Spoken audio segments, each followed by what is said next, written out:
प्रिय संस्कृत मित्राणि नमः संस्कृताय। सुप्रभातम। संस्कृत साहित्य में आपका स्वागत है।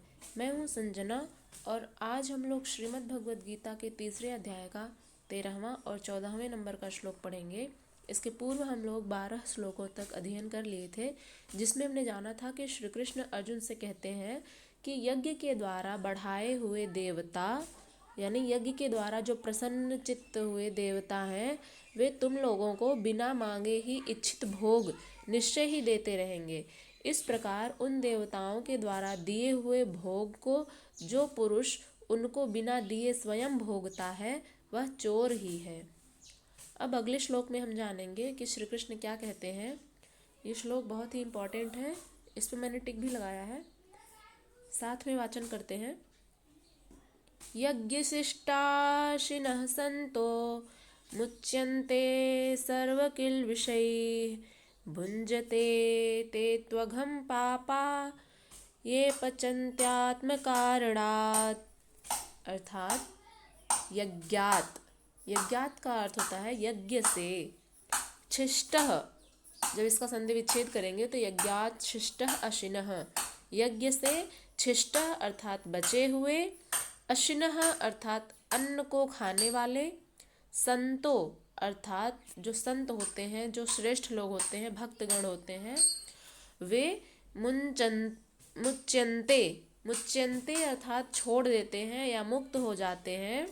सर्व किल्बिषैः, सर्व अर्थात सभी, किल्बिषैः अर्थात पापों से, भुञ्जते अर्थात सेवन करते हैं, खाते हैं, ते अर्थात वे, त्वघम, त्वघम का जब संधि विच्छेद करेंगे तो तू धन अघम, तू माने तो, अघम माने पाप को, पापा अर्थात पाप, ये माने जो, पचन्त्यात्म कारणात्, पचन्त्य आत्म कारणात्, पचन्ति अर्थात भोजन पकाते हैं, आत्म कारणात् केवल अपने या फिर केवल शरीर के लिए, जो केवल अपने लिए भोजन पकाते हैं, उनके लिए कहा गया है कि वे क्या कहलाते हैं। इसका शब्दार्थ हमने जान लिया। अब इसकी व्याख्या देखते हैं कि श्री कृष्ण अर्जुन से कहते हैं, इसके पूर्व के जो श्लोक में हमने पढ़ा था कि जो पुरुष यज्ञ के द्वारा प्रसन्न किए गए देवताओं से जो अन्न पाता है, जो भोग और ऐश्वर्य प्रदान करते हैं देवता लोग, उन्हें यदि स्वयं केवल भोग लेता है, उनका केवल खुद ही सेवन करता है बिना ईश्वर को चढ़ाए, तो ऐसे पुरुष चोर कहलाते हैं। अब उन्हीं के बारे में बताया जा रहा है कि यज्ञ से जो बचा हुआ अन्न है, जैसे यज्ञ आहुति हो गई, यज्ञ संपन्न हो गया, तो उससे जो खाद्य पदार्थ जो उसमें अग्निकुंड में, यज्ञ कुंड में डाला जाता है, उससे जब बच जाता है तो उस अन्न को खाने वाले, यज्ञात शिष्टः अशिनः, यज्ञ से बचे हुए अन्न को खाने वाले श्रेष्ठ पुरुष सब पापों से मुक्त हो जाते हैं। जो यज्ञ आहुति देने के बाद जो अन्न शेष बच जाता है, उसका सेवन करने वाले जो श्रेष्ठ पुरुष होते हैं, संत लोग जो होते हैं, वे सभी पापों से, सर्व किल्बिषैः सभी पापों से, मुच्यन्ते मुक्त हो जाते हैं। और जो पापी लोग अपना शरीर पोषण करने के लिए ही अन्न पकाते हैं, वे तो पाप को ही खाते हैं।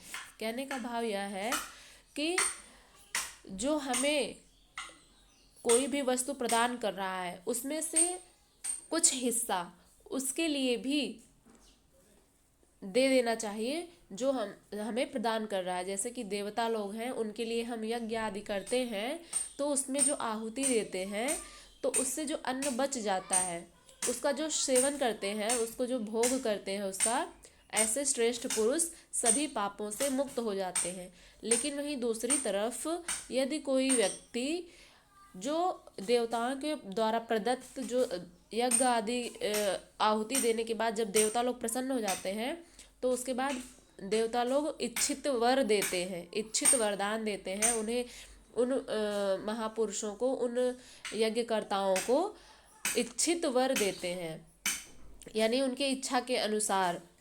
तो जो भोग ऐश्वर्य धन धान्य अन्न आदि जो भी प्रदान करते हैं देवता लोग, उन्हें, उन वस्तुओं को यदि पुरुष स्वयं ही केवल भोग करता है उनका बिना देवताओं को चढ़ाए, तो ऐसे पुरुष चोर कहलाते हैं।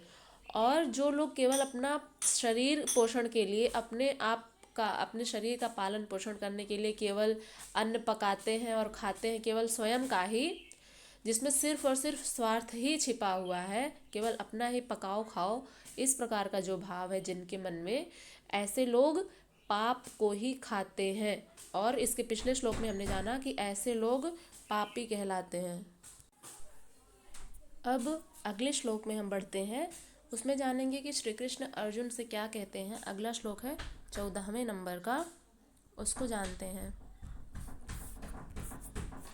14वें नंबर का श्लोक इस प्रकार से है,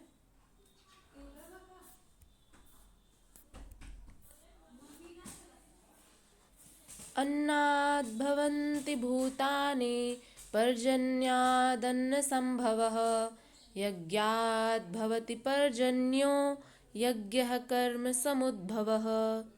यह 14वें नंबर का श्लोक है। इसका सबसे पहले हम शब्दार्थ देखेंगे, उसके बाद इसकी व्याख्या।